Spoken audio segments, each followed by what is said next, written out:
અમદાવાદ શાહીબાગ વિસ્તારમાં વિશિષ્ટ અતિથિ ગૃહ ખાતે એનેક્સી કોન્ફરન્સ હોલમાં દિલ્હીથી ભારતના ભૂતપૂર્વ મુખ્ય ન્યાયાધીશ કેજી બાલકૃષ્ણન તેમની ટીમ સહિત આવ્યા હતા। ગુજરાત રાજ્યમાં તપાસ આયોગની જસ્ટિસ બાલકૃષ્ણને જાહેર સુનાવણી કરી હતી। તે દરમિયાન એસસી સમુદાય તેમજ એસસી સમુદાયને લગતા તમામ સમાજના આગેવાનો લેટરપેડ સહિત ધર્માંતરણ થયેલા ખ્રિસ્તીઓ અને મુસ્લિમોને અનુસૂચિત જાતિ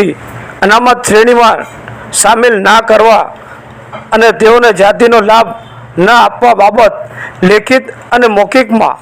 દરેક સમાજના પ્રતિનિધિઓએ પોતાના સમાજના લેટરપેડ ઉપર રજૂઆત કરી હતી।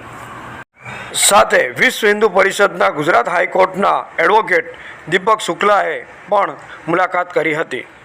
એડવોકેટ ગુજરાત હાઈકોર્ટ અને ક્ષેત્રીય કન્વીનર વિશ્વ હિન્દુ પરિષદ લીગલ છે। આજે નામદાર જસ્ટિસ કેજી બાલકૃષ્ણન સાહેબનો જે પંચ છે એ પંચ સમક્ષ અમે વિશ્વ હિન્દુ પરિષદ લીગલ સેલના પદાધિકારીઓ અને અમારા જે રાષ્ટ્રીય કન્વીનર છે માનનીય શ્રી દિલીપભાઈ ત્રિવેદી એ બધા રજૂઆત કરવા માટે આવ્યા હતા। અને જે લીગલ ઇસ્યુ છે કે જેના માટે થઈને કમિશનની રચના કરવામાં આવી છે કે જે લોકો કન્વર્ટ થયા છે શેડ્યુલ કાસ્ટમાંથી એ લોકોને રિઝર્વેશન મળવું જોઈએ કે ના મળવું જોઈએ, મુસ્લિમ હોય ક્રિશ્ચન હોય તો એ લોકો પણ માંગણી કરી છે કે હવે મૂળ પહેલાં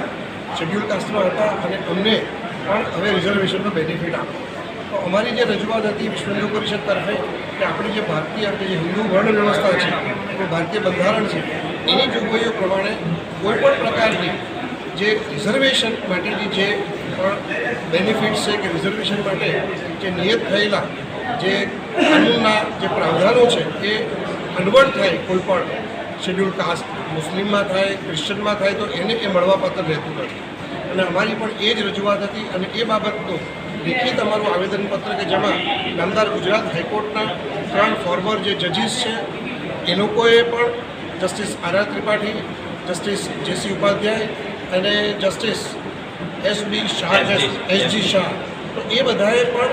જે અમારા પેટ્રન મેમ્બર છે વિશ્વ હિન્દુ પરિષદના લીગલ સેલના એમને પણ અમારી સાથે સૌ પહેલાં આ આવેદનપત્રમાં સહી કરી છે। અને અમારા ગુજરાત જે એમ કહેવાય કર્ણાવતી ક્ષેત્ર અને 3 પ્રાંત છે, ઉત્તર ગુજરાત પ્રાંત, દક્ષિણ ગુજરાત પ્રાંત, સૌરાષ્ટ્ર પ્રાંત, તો એના જે હોદ્દેદારો હતા અને બીજા અમારા હાઈકોર્ટ ટીમના જે વકીલ મિત્રો છે ગાંધીનગરના શ્રી અશ્વિનભાઈ અને બીજા પણ એડવોકેટ મિત્રો અમારી લીગલ ટીમના છે એ બધા વતીથી અમે આજે રજૂઆત કરી છે। અને નામદાર જસ્ટિસ શ્રી બાલકૃષ્ણન સાહેબે એમને શાંતિથી સાંભળ્યા અને અહીંયા ગુજરાતમાં પણ અગાઉ હતા એ બાબતની પણ બધી જૂની જે વાતો હતી એ પણ વાતો